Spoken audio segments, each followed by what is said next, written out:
Hey everyone, and welcome. Today we're diving into the pretty wild world of citizenship by investment, or CBI for short. It's this fascinating place where wealth, global mobility, and national security all collide.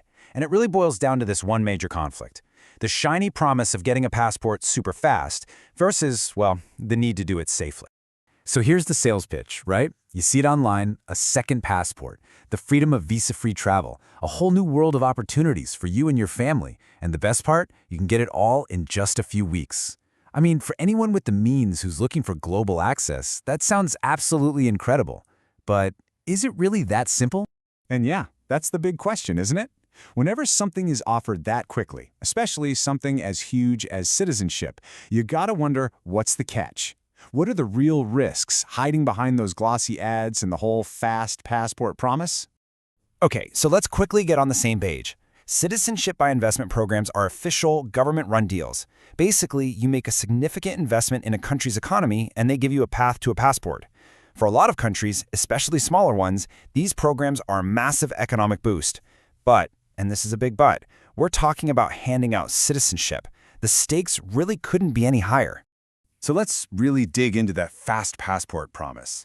This is where the marketing machine kicks into overdrive, and it's often being pushed by agents and middlemen who are just trying to close a deal.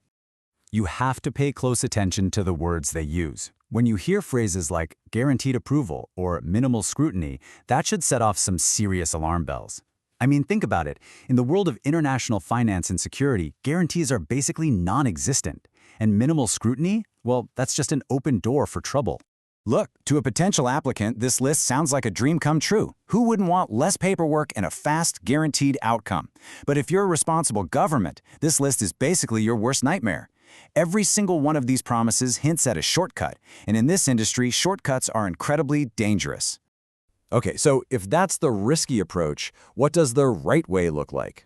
Let's pull back the curtain a bit and see what a legitimate, really solid due diligence process is supposed to be. And this right here is the key. A proper vetting system isn't just, checking to see if someone has a criminal record and calling it a day. No way. It's a deep, multi-layered investigation designed to figure out every possible risk an applicant might bring with them, financially, legally, and to a country's security. A truly strong system is built on these 5 pillars. And it's not a buffet where you can just pick and choose what you want. Every single one of these is non-negotiable.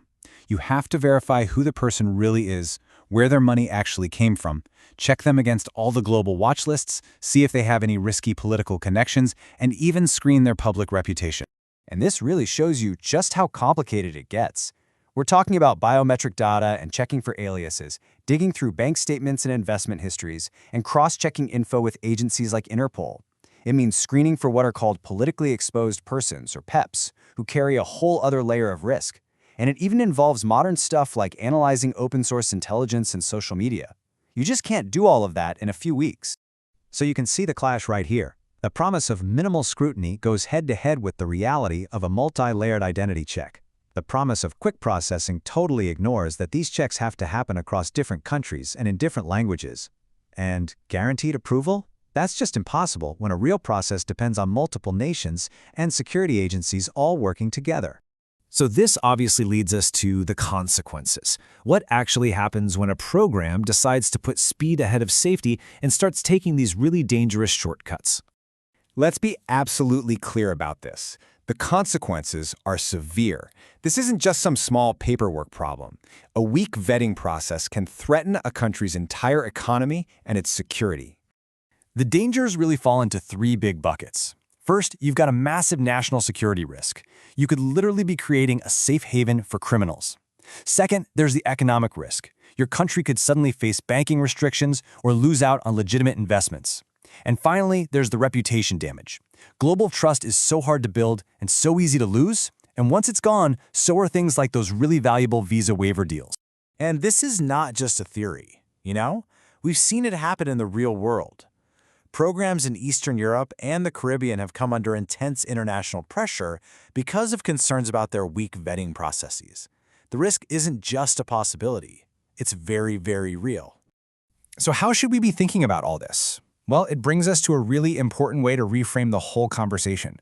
This deep, diligent process It's not a barrier designed to stop people. It's a shield designed to protect everyone involved. And that is the key takeaway question, isn't it? For an applicant, for an advisor, or even if you're just someone who's curious about all this, how can you spot the signs of a trustworthy program versus one that's cutting corners?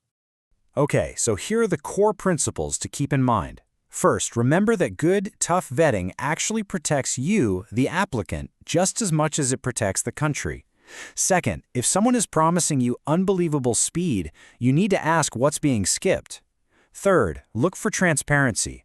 Good programs are open about their rules and their timelines. And finally, you should expect to be checked out thoroughly. In fact, if you aren't, that should be a huge red flag. And really, this quote says it all. The goal here isn't to get a passport as fast as you possibly can. The goal is to get one that is legitimate, secure, and durable, one that's going to stand the test of time and hold up to global scrutiny. So we'll leave you with this final thought to chew on. In this increasingly complex and interconnected world that's just full of financial and security risks, is the fastest path ever really the safest one? It's a question that anyone, even remotely involved in this industry, has to take seriously. Thanks for joining us.